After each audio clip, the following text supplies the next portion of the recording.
Hello everyone. आज है 18 नवंबर और आज के इस वीडियो में हम डिस्कस करेंगे 18 नवंबर से बनने वाले करंट अफेयर के सभी इंपॉर्टेंट क्वेश्चन। महिला बटालियन को मंजूरी दी है। अभी हाल ही में भारत अंतर्राष्ट्रीय व्यापार मेले का आयोजन राजधानी दिल्ली में किया गया है। अमेरिका के अगले रक्षा सचिव बने हैं पीट हेगसेथ। विश्व का पहला हाई एल्टीट्यूड वाला पैरा स्पोर्ट्स सेंटर स्थापित किया गया है लेह लद्दाख में। वर्ल्ड डायबिटीज डे यानी कि विश्व मधुमेह दिवस 14 नवंबर को मनाया जाता है। चर्चे में रही सुकना लेक है चंडीगढ़ में। बुकर पुरस्कार 2024 से समंथा हार्वे को सम्मानित किया गया। Long range land attack cruise missile ये भी हाल ही में डीआरडीओ ने विकसित की है। Professional golf tour of India के जो सीईओ है अमनदीप जोहल बने हैं, जबकि इसके अध्यक्ष हैं पूर्व क्रिकेटर कपिल देव। अभी हाल ही में इंडियन नेवी के द्वारा सबसे बड़ा तटीय रक्षा अभ्यास सी विजिल 24 का चौथा एडिशन आयोजित किया जाना है।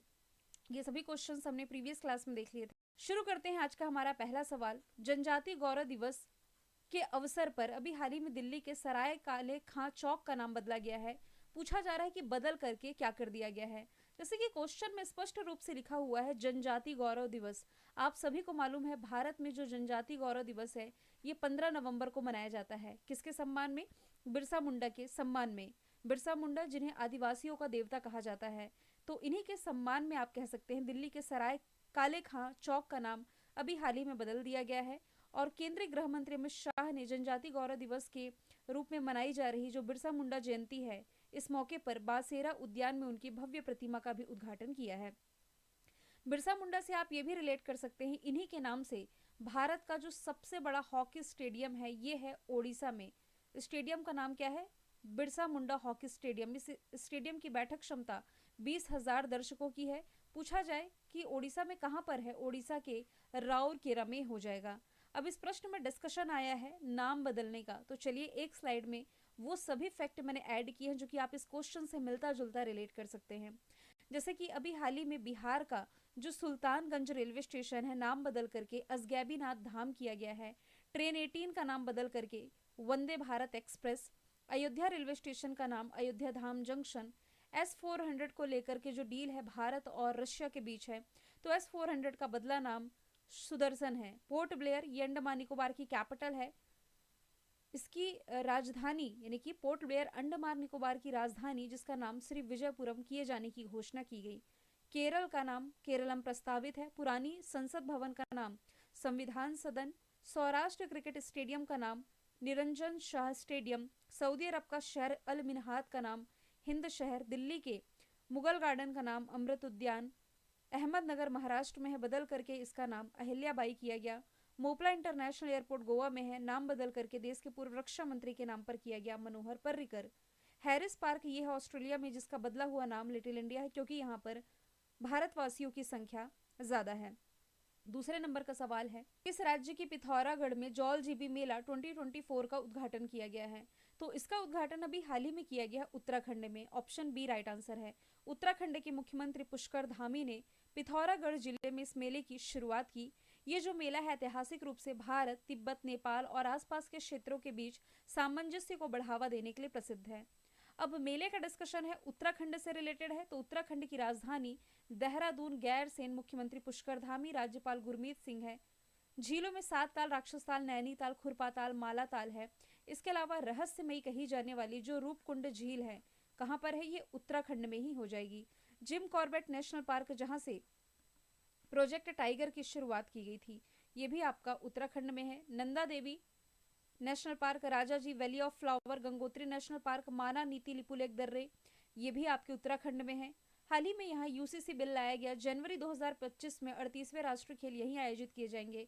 उत्तराखंड हाईकोर्ट की पहली महिला मुख्य न्यायाधीश ऋतु बाहरी है।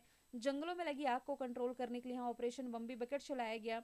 उत्तराखंड सकल पर्यावरण उत्पाद सूचकांक लागू करने वाला देश का पहला राज्य है और देश का पहले राइटर्स विलेज का भी उद्घाटन उत्तराखंड में ही किया गया। उत्तराखंड एम्स में, मतलब जो ऋषिकेश एम्स है, यहाँ पहली बार हेली एम्बुलेंस सर्विस की शुरुआत है जो कि ये होने जा रही है। अब मेले का डिस्कशन किया ही जा रहा है। देखिए खजुराहो फेस्ट आप रिलेट कर सकते हैं। मध्य प्रदेश में धूमधाम से मनाया जाने वाला ये फेस्टिवल है। हरियाणा में यदि आप रिलेट करेंगे तो सूरज कुंड मेले का आयोजन, और इसके अलावा रिलेट करेंगे तो पुष्कर मेला रिलेट कर सकते हैं जो कि हाल ही के दिनों में चर्चे में रहा था। तेलंगाना से यदि रिलेट करेंगे तो एशिया का सबसे बड़ा जनजाति फेस्टिवल समक्का सरक्का मेदाराम जथारा फेस्टिवल का आयोजन इसी तेलंगाना में किया गया था। सवाल नंबर तीसरा है, दुनिया के पहले महिला बस डिपो जिसका नाम है सखी डिपो, इसका उद्घाटन किस भारतीय शहर में किया गया है? इसका उद्घाटन अभी हाल ही में राजधानी दिल्ली में किया गया है। दिल्ली के जो परिवहन मंत्री है कैलाश गहलोत, इन्होंने सरोजनी नगर में दुनिया के पहले महिला बस डिपो जिसका नाम सखी डिपो रखा गया है, इसका उद्घाटन किया गया। इस डिपो में कुल मिलाकर के 223 महिला कार्यबल है, जिसमें कि 89 ड्राइवर हैं और 134 कंडक्टरों की संख्या है। बात की जाए दिल्ली की, तो दिल्ली का डिस्कशन आगे वाले क्वेश्चन में मैंने रखा है क्योंकि आज 2 बार दिल्ली का डिस्कशन आना है। हालांकि यहाँ पर है दुनिया के पहले की बात, आप रिलेट कर सकते हैं। दुनिया की पहली वैदिक घड़ी विक्रम उज्जैन में स्थापित की गई। दुनिया का पहला CO2 ऑब्जर्व करने वाला प्लांट आइसलैंड में। दुनिया का सबसे बड़ा cricket stadium Narendra Modi stadium Ahmedabad में। दुनिया का पहला 6G डिवाइस जापान ने लॉन्च किया। दुनिया की पहली हाइड्रोजन ट्रेन जर्मनी ने। दुनिया का पहला आर्टिफिशियल सन जिसका नाम है experimental advanced super conductive Tokamak East, ये लॉन्च किया चाइना ने। दुनिया का पहला लकड़ी का सैटेलाइट जिसका नाम है लिग्नोसैट, ये लॉन्च किया है जापान की स्पेस एजेंसी जाक्सा ने नासा के सहयोग से। उज्जैन में मैंने बता ही दिया है आप लोगों को वैदिक घड़ी का नाम। पहली जनसंख्या घड़ी जो डिजिटल जनसंख्या घड़ी है बैंगलोर में स्थापित की गई। और भारत की जो पहली अंडर वाटर मेट्रो ट्रेन है, ये कहाँ से चलाई गई थी? कोलकाता से। पश्चिम बंगाल की राजधानी है, हुगली नदी के किनारे बसी हुई है। चौथे नंबर का सवाल है, प्राइम मिनिस्टर नरेंद्र मोदी को रिसेंटली किस देश ने अपने हाईएस्ट सिविलियन ऑनर से सम्मानित करने की घोषणा की है? देखिए 20 से 21 नवंबर के बीच में ये सम्मानित हो भी जाएंगे। प्राइम मिनिस्टर नरेंद्र मोदी को डोमिनिका है जो कि अपने हाईएस्ट सिविलियन ऑनर से सम्मानित करने जा रहा है। फरवरी 2021 में प्राइम मिनिस्टर नरेंद्र मोदी ने इसी डोमिनिका को कोविड-19 वैक्सीन की 70,000 खुराकें ये भिजवाई थी। लोकेशन यदि आप देखें तो कैरिबियाई कंट्री छोटी सी है डोमिनिका, राजधानी इसकी रोसेयू, करेंसी है पूर्वी कैरिबियाई डॉलर। यहाँ के प्रधानमंत्री रूजवेल्ट स्केरिट हो जाएंगे। इसी के पास में आप छोटी सी कंट्री जमैका देख पा रहे हैं, ये भी एक कैरिबियाई कंट्री है जिसके प्रसिद्ध धावक हुसैन बोल्ट का नाम आपने पढ़ा होगा। क्यूबा की लोकेशन आप देख सकते हैं। क्यूबा क्यूबा किस लिए प्रसिद्ध है? इसे चीनी का कटोरा कहा जाता है, ठीक है। यहीं पर हैती की लोकेशन है और हैती से आपको रिलेट करना है कि यहाँ भारतीयों को निकालने के लिए जो राजनीतिक हिंसा थी, इस बीच भारतीयों को निकालने के लिए यहाँ पर ऑपरेशन इंद्रावती की शुरुआत भारत सरकार ने की थी, ठीक है। चलते हैं, यदि मैं बात करूं अदर ऑप्शन की, हंगरी, अजरबैजान, युगांडा, इसे तो आप छोड़ दें, लेकिन क्वेश्चन से यदि आप रिलेट करेंगे तो हाल फिलहाल में प्राइम मिनिस्टर नरेंद्र मोदी जी को जिन जिन देशों ने अपने हाईएस्ट सिविलियन ऑनर से सम्मानित किया है, एक स्लाइड में मैंने ऐड कर दिया है। जो इंपॉर्टेंट है उसमें मैं स्टार लगाते चलती हूँ। रशिया ने 2021 में ही प्राइम मिनिस्टर नरेंद्र मोदी को अपने हाईएस्ट सिविलियन ऑनर से सम्मानित करने की घोषणा कर दी थी, लेकिन इस साल 2024 में जब प्राइम मिनिस्टर रसिया के दौरे पर थे तब इन्हें इस देश के highest civilian honour Order of Saint Andrew the Apostle से सम्मानित किया गया। सेम वैसे ही भूटान ने पहले ही घोषणा कर दी थी, order of the Druk Gyalpo से सम्मानित किया गया। फ्रांस ने भी ऑलरेडी घोषणा कर दी थी और इसी साल इन्हें Grand Cross of the Legion of Honour से सम्मानित किया गया। फिजी और पापुआ न्यू गिनी के दौरे पर जब थे प्राइम मिनिस्टर, तब इन दो देशों ने अपने हाईएस्ट सिविलियन ऑनर से सम्मानित किया प्राइम मिनिस्टर नरेंद्र मोदी को। Grand Cross of the Order of Honour, ये ग्रीस का सर्वोच्च सम्मान है, इससे भी नवाजे गए हैं। रूल ऑफ निशान इजुद्दीन, मालदीव का सर्वोच्च सम्मान से भी सम्मानित किए गए हैं। सऊदी अरब, यूएई, बहरीन और मिस्र, ये सभी ऐसे देश हैं जिन देशों ने अपने हाईएस्ट सिविलियन ऑनर से देश के प्रधानमंत्री नरेंद्र मोदी जी को सम्मानित किया है।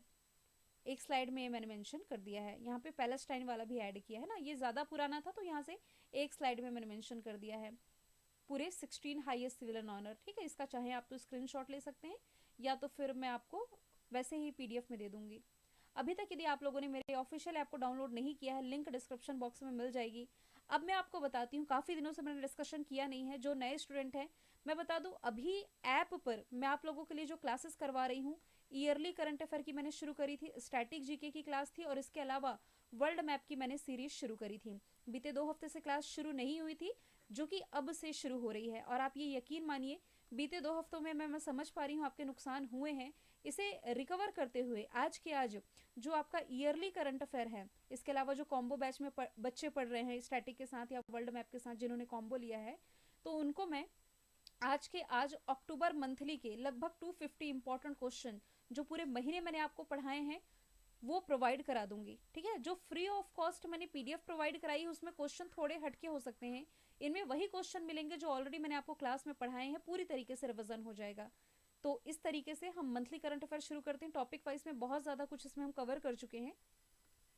तो चलिए, अभी तक जितनी भी चीज़ें डिले हो रही थी ये अब से ट्रैक पर आ जाएंगी। Same Monday to Friday class schedule की जाएगी, ऑन द टाइम आपके कोर्स सारे कंप्लीट हो जाएंगे। 5वें नंबर का सवाल है, श्रीलंका के इतिहास में प्रधान न्यायाधीश का पद संभालने वाली दूसरी महिला रिसेंटली कौन बनी है? आंसर इसका हो जाएगा Murdo Nirupa Vidushini Fernando, option number A. तो श्रीलंका की संवैधानिक परिषद ने न्यायमूर्ति मुर्दो निरूपा को देश के प्रधान न्यायाधीश के रूप में नियुक्त करने की औपचारिक मंजूरी दे दी है। वर्ष 2011 में शिरानी भंडार नायके के बाद ये जो न्यायमूर्ति फर्नांडो है, ये श्रीलंका के इतिहास में प्रधान न्यायाधीश का पद संभालने वाली दूसरी महिला बनी है। लोकेशन देखिए यदि आप श्रीलंका की, तो ये पाक स्ट्रेट यानी कि पाक जल संधि और गल्फ ऑफ मन्नार के माध्यम से भारत से सेपरेट होता है। इसकी commercial capital Colombo, executive capital Jayawardenepura Kotte हो जाएगी। करेंसी श्रीलंकाई रुपी है। और श्रीलंका के राष्ट्रपति अभी हाल ही में बने हैं अनुरा दिसानायके। श्रीलंका की तीसरी महिला प्रधानमंत्री इसी साल बनाई गई हैं। इनका नाम हो जाएगा हरिनी अमर सूर्या। श्रीलंका के साथ भारत की कुछ महत्वपूर्ण सैन्य अभ्यास होते हैं, जिसमें कि आप सिलेनेक्स से रिलेट कर सकते हैं और मित्र शक्ति एक्सरसाइज ये आप रिलेट कर सकते हैं। स्पोर्ट्स से यदि आप रिलेट करेंगे तो महिलाओं का यानी कि वुमेन एशिया कप जो इस साल का रहा था, श्रीलंका में ही इसके सभी मैचेस खेले गए थे। श्रीलंका के दाम्बुला में विजेता कौन था? श्रीलंका। किसे हरा करके? भारत को हरा करके। हरिनी अमर सूर्या मैं बता ही चुकी हूँ, श्रीलंका की तीसरी महिला प्रधानमंत्री बनी है। माहेले जयवर्धने ये श्रीलंका के पूर्व कप्तान रहे हैं। ये फिर से मुंबई इंडियंस आईपीएल के लिए जो टीम है मुंबई इंडियंस, ये फिर से इसके कोच बने हैं। बांग्लादेश की पूर्व प्रधानमंत्री शेख हसीना का नाम लिखा हुआ है, जो कि अब पद से इस्तीफा दे चुकी हैं।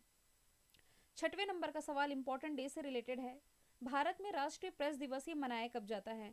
ये हर साल मनाया जाता है नवंबर महीने की 16 तारीख को। ऑप्शन ए इसका राइट आंसर है। इस बार की थीम है changing nature of the press, यानी कि प्रेस का बदलता स्वरूप। अच्छा, प्रेस का डिस्कशन आया है तो मैं आपको एक इंडेक्स से रिलेट करवा देती हूँ। काफ़ी दिनों से हमने इंडेक्स पढ़ा नहीं है।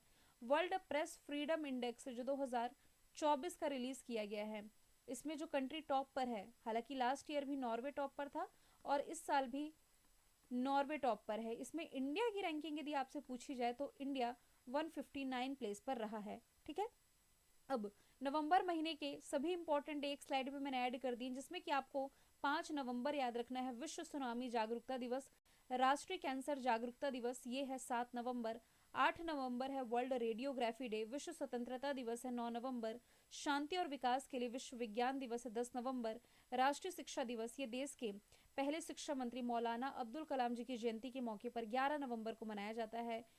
वर्ल्ड निमोनिया डे 12 नवंबर है। नेशनल चिल्ड्रन डे, राष्ट्रीय बाल दिवस, ये आपका होगा 14 नवंबर। अभी 20 नवंबर आ रहा है, 20 नवंबर को आपका अंतरराष्ट्रीय बाल दिवस मनाया जाएगा। अच्छा, यहाँ जो मैंने एक टर्म यूज किया है ना, वर्ल्ड प्रेस फ्रीडम इंडेक्स, कई बार एग्जाम में पूछा जाता है कि प्रेस फ्रीडम रिपोर्ट रिलीज कौन करता है, तो रिपोर्टर्स विदाउट बॉर्डर नामक संस्था ये रिपोर्ट रिलीज करती है। 7वें नंबर का सवाल है, पहला बोडोलैंड महोत्सव का आयोजन कहाँ किया गया है? इसका आयोजन रिसेंटली किया गया है राजधानी दिल्ली में। प्राइम मिनिस्टर नरेंद्र मोदी ने इस महोत्सव का उद्घाटन किया। ये शांति बनाए रखने और जीवंत बोडो समाज के निर्माण के लिए भाषा, साहित्य और संस्कृति को समर्पित एक विशाल आयोजन है। अब फर्स्ट टाइम आयोजित किया गया है, इसलिए क्वेश्चन इंपॉर्टेंट बन जाता है। दिल्ली में आयोजन किया गया। दिल्ली में अभी हाल ही में एंटी ओपन बर्निंग अभियान की शुरुआत की गई थी। इंटरनेशनल सोलर अलायंस का 7वां सत्र यही आयोजित किया गया, जिसमें कि भारत 2026 तक के लिए इसका अध्यक्ष चुना गया है। पहला एशियाई बौद्ध शिखर सम्मेलन दिल्ली में। मोबाइल इंडिया कांग्रेस का आयोजन दिल्ली में। जनवरी में खो खो वर्ल्ड कप की मेजबानी दिल्ली करेगा। नई मुख्यमंत्री आम आदमी पार्टी की नेता आतिशी मारलेना बनी है। ये सितंबर के कुछ क्वेश्चन है जो मैंने ऐड किए हैं। यहाँ से इंपॉर्टेंट मार्क करें तो डिजिटल शक्ति केंद्र का उद्घाटन राष्ट्रीय महिला आयोग ने यही किया। हालांकि उस समय राष्ट्रीय महिला आयोग की अध्यक्ष रेखा शर्मा थी, अभी तो विजया किशोर रहाटकर बन गई हैं। यहाँ पोल्यूशन को कंट्रोल करने के लिए ई व्हीकल पॉलिसी 24 चलाई गई थी। और दिल्ली का जो इंदिरा गांधी इंटरनेशनल एयरपोर्ट है, ये 0 कार्बन उत्सर्जन प्राप्त करने वाला भारत का पहला एयरपोर्ट बना। असम से यदि आप रिलेट कर सकते हैं, अम्बुबाची फेस्टिवल रिलेट कर लीजिए। कामाख्या देवी का जो मंदिर है, यहाँ प्रसिद्ध फेस्टिवल अम्बुबाची मनाया जाता है। इसके अलावा बिहू भी यहाँ का फसलों का प्रमुख त्यौहार है। केरल से यदि रिलेट करेंगे तो ओणम फेस्टिवल रिलेट कर सकते हैं। और ओडिशा से यदि रिलेट करेंगे तो फसलों का त्योहार नुआखाई आप रिलेट कर सकते हैं। अगला सवाल है, 15 नवंबर 2024 को भारत के किस राज्य ने अपना 24वां स्थापना दिवस मनाया? तो ये मनाया है झारखंड ने। 16 नवंबर की क्लास मैंने नहीं ली थी आप लोगों की, वरना ये क्वेश्चन मैं जरूर ऐड करती। कोई बात नहीं, जो डेटा मिस हो गया था आज की क्लास में मैंने ऐड किया है। तो झारखंड हर साल 15 नवंबर को अपना स्थापना दिवस मनाता है, क्योंकि इसी दिन आदिवासी नेता और स्वतंत्रता सेनानी बिरसा मुंडा की भी जयंती होती है। 15 नवंबर को सरकार के द्वारा जनजाति गौरव दिवस के रूप में मनाए जाने की घोषणा की गई थी। वर्ष 2000 में ये भारत का 28वां राज्य बना था। 29वां राज्य 2 जून 2014 को ये बना था तेलंगाना। लेकिन अब देश में फिर से राज्यों की संख्या 28 है, क्योंकि नवनिर्मित जो यूटी है आपके जम्मू कश्मीर और लद्दाख है ना। वैसे यदि हम देखें तो झारखंड अलग राज्य बनने से पहले दक्षिणी बिहार का हिस्सा हुआ करता था। झारखंड की राजधानी रांची है और रांची में अभी हाल ही में बिलियन इंप्रेशन का उद्घाटन किया गया था। मुख्यमंत्री हेमंत सोरेन, राज्यपाल संतोष गंगवार है। यहाँ भी हाल ही में मैया सम्मान योजना की शुरुआत की गई। भारत का सबसे बड़ा हाई कोर्ट यही है। दिव्यांग विद्यार्थियों के लिए पूर्वी भारत का पहला विश्वविद्यालय यहीं स्थापित किया जाएगा और भारत का पहला कोयला गैसीकरण पायलट प्रोजेक्ट झारखंड में ही शुरू किया गया है। उत्तराखंड ने 9 नवंबर को स्थापना दिवस मनाया है और 1 नवंबर को मध्य प्रदेश छत्तीसगढ़ ने अपना स्थापना दिवस मनाया है। 9वें नंबर का सवाल है, इसी तारीख को यानी कि 15 नवंबर 2024 को गुरु नानक जयंती मनाई गई किस क्रम की? तो 555वीं गुरु नानक जयंती अभी हाल ही में मनाई गई है। सिखों के जो पहले गुरु थे गुरु नानक जी, इन्हीं के जन्मदिन का ये प्रतीक है। इन्होंने ही सिख धर्म की नींव रखी थी और इनकी अभी 555वें क्रम की जयंती मनाई गई। इनका जो जन्म है, अभी कार्तिक का महीना चल ही रहा है, तो कार्तिक की पूर्णिमा 1969 पाकिस्तान के तलवंडी में इनका जन्म हुआ था। ये सिख धर्म के पहले गुरु और सिख धर्म के संस्थापक हैं और इन्हीं की जयंती को गुरु नानक जयंती के रूप में मनाया जाता है। गुरु ग्रंथ साहिब सिख धर्म की सबसे पवित्र पुस्तक है। आप लोगों को ये बताना है, सिख धर्म में जो 10 गुरु हुए, इनमें से अमृतसर में स्थित जो गोल्डन टेम्पल है, इसका निर्माण किस गुरु ने कराया था? और जो 5 का प्रणाली है, ये कौन सी का प्रणाली है जिसमें कक्षा, कृपाण, केस, इन सभी का उल्लेख है? इसकी शुरुआत किसने की? एक इसका आंसर बताएंगे। अब एक और सवाल मैं आपसे पूछती हूँ, लंगर प्रथा की शुरुआत किसने की थी? इन सभी स्टैटिक फैक्ट का आंसर आप कमेंट बॉक्स में बताएंगे। दिल्ली नगर निगम का नया मेयर ये किसे चुना गया है? आंसर इसका हो जाएगा महेश कुमार खींची, जिनकी इमेज आप देख पा रहे हैं। विनय कुमार सक्सेना ये तो दिल्ली की उपराज्यपाल है। नई मुख्यमंत्री आतिशी मार्लेना बनी है अरविंद केजरीवाल के स्थान पर। अमेरिका के जो नवनिर्वाचित राष्ट्रपति डोनाल्ड ट्रंप, इन्होंने स्वास्थ्य सचिव के रूप में किसकी नियुक्ति की है? तो अभी हाल ही में रॉबर्ट एफ केडियन जूनियर ये बने हैं अमेरिका के नए स्वास्थ्य सचिव। हालांकि अमेरिका में जो नई अपॉइंटमेंट है एक स्लाइड में मैंने ऐड कर दी है, जैसे कि अमेरिका के 47वें राष्ट्रपति डोनाल्ड ट्रंप है। नए रक्षा सचिव पीट हेगसेथ, अमेरिका का राष्ट्रीय सुरक्षा सलाहकार माइक वॉल्ट्स को और सूसी विल्स व्हाइट हाउस की नई चीफ ऑफ स्टाफ बनाई गई हैं।